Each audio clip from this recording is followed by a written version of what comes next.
के बंधना।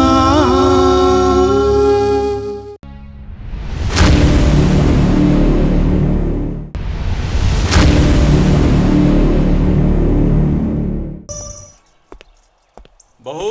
हाँ बाबूजी। जी बाबूजी।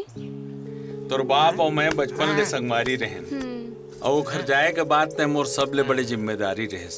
और जानथस तोर और गोपी के बिहाव ला तो हमन बचपन में ही तय कर दे रहें और ओकर हालत जाने के बाद भी ओकर संग बिहाव करके हमर ऊपर बहुत एहसान करे हस। बेटा मैं वो एहसान ला चुका नहीं सकूं।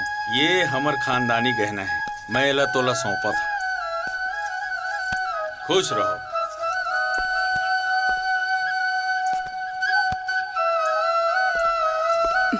खुशी रह बेटा। बाबूजी एहसान में नहीं तू मन मोर बर करे हो। अब देखो एहसान के बदला मैं कैसे चुका हूँ।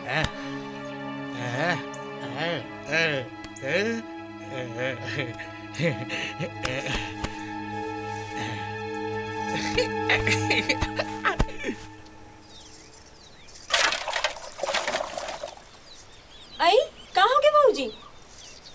कहाँ हो गए बाबूजी? कुछ नहीं।